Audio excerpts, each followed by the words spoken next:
Olá, hoje a gente vai dar uma olhada nos trechos de um livro que tem dado o que falar. O livro que você gostaria que seus pais tivessem lido. Um título forte, né? Sim, e vamos focar no capítulo Criando os Alicerces. A ideia é entender como a gravidez e os primeiros anos são tão importantes para a relação pais e filhos. E como construir essa base, essa fundação sólida? Exato. E o legal é que a autora já começa dizendo que, olha, mesmo que algo tenha, não saído perfeito, sempre dá para reparar, nunca é tarde. Isso é um alívio para muita gente, imagina. Com certeza. Bom, mas vamos lá. A autora aponta uma coisa interessante.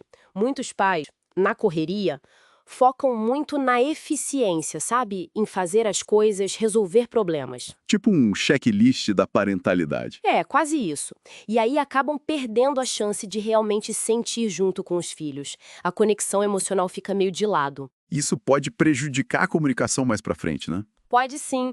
Ela até conta a história da Natalie, que percebeu que a mãe sempre fugia dos sentimentos difíceis. A famosa tática do não foi nada. Isso. Isso criou uma relação meio superficial. Daí a Natalie decidiu fazer diferente com a filha, ser mais autêntica com as emoções. Faz todo sentido.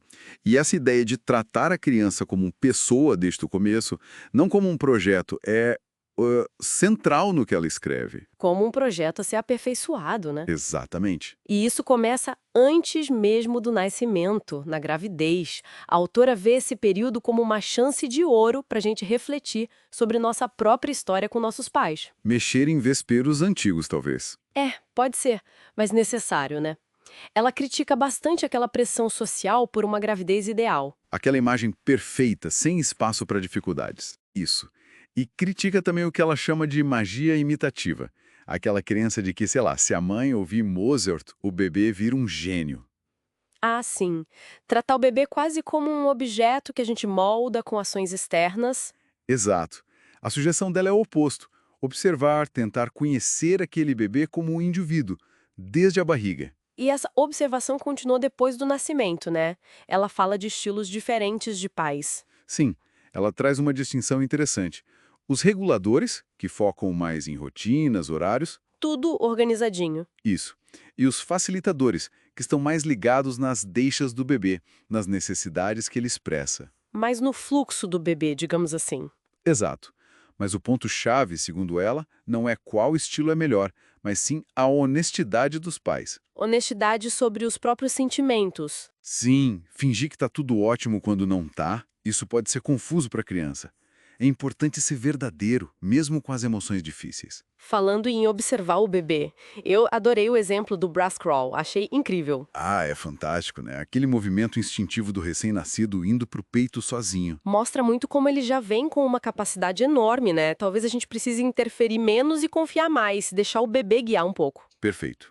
E isso nos leva direto para a teoria do apego, que é um pilar dessa discussão. Como a gente responde ao bebê, certo? Exatamente. A forma como a gente responde aos chamados dele. O choro, um gesto, um olhar, molda como ele vai ver o mundo e as relações. É a base da confiança. Isso. O apego seguro, que é o que a gente busca, nasce daí. Da confiança de que, opa, se eu precisar, alguém vem. E se a resposta não é consistente? Bem, Aí pode gerar ansiedade o apego que chamam de ambivalente. A criança fica meio perdida, sem saber o que esperar. e se não tem resposta quase nunca?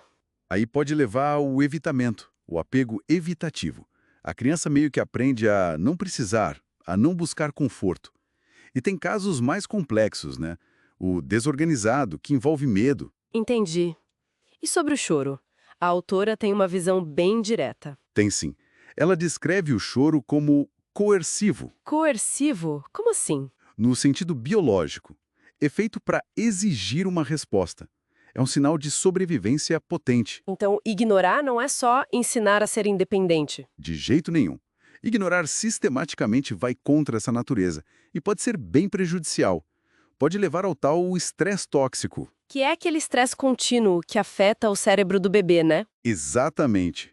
Por isso, validar os sentimentos, acolher o choro, é tão fundamental. Mas, como você disse no começo, a boa notícia é que dá para reparar. Levar a sério os sentimentos depois, mesmo que não tenham sido levados antes. Isso. A reparação é sempre possível. Isso me lembra daquela frase: para cuidar precisamos ser cuidados. O apoio aos pais entra forte aqui. Fundamental. A solidão é um perigo real para quem acabou de ter filho. É um fator de risco enorme para a depressão pós-parto. As histórias que ela conta são muito fortes. A da Mia, que demorou para criar o laço com o bebê. Mas teve a mãe dela que soube ouvir sem julgar, né? E isso fez toda a diferença. Fez. E a da Paula, que superou a depressão pós-parto com terapia, conseguindo dar nome ao que sentia. E aqui entra um conceito-chave que a autora traz: a contenção pacífica. Contenção pacífica. O que seria isso? E ter alguém, um parceiro, um amigo, um terapeuta com quem você possa falar abertamente sobre tudo, inclusive os sentimentos mais difíceis, aqueles que a gente acha monstruosos. Tipo raiva do bebê ou arrependimento momentâneo. Exato. Sentimentos que são tabu. Ter alguém que escute isso sem julgamento, que apenas acolha, é o que ela chama de contenção. Isso ajuda a gente a processar para não acabar descontando na criança, sabe? Entendi. Aceitar a montanha-russa toda, o bom e o ruim da parentalidade? Exatamente. Aceitar a nossa própria humanidade nesse processo. Então, para a gente ir amarrando nossa conversa, parece que a mensagem principal é que construir esses alicerces fortes passa por se conhecer, se conectar de verdade, responder ao filho e, muito importante, ter apoio. Isso. É ver a criança como pessoa desde o dia zero e valorizar a relação acima daquela busca por eficiência que você mencionou no início. Perfeito. E, para fechar, talvez uma reflexão para quem nos ouve. Se esses nossos jeitos de se relacionar, os mais básicos, são formados antes mesmo da gente ter palavras para eles, como será que refletir sobre isso agora, conscientemente, pode mudar não só o jeito como a gente cria os filhos no futuro, mas as nossas relações hoje, no presente?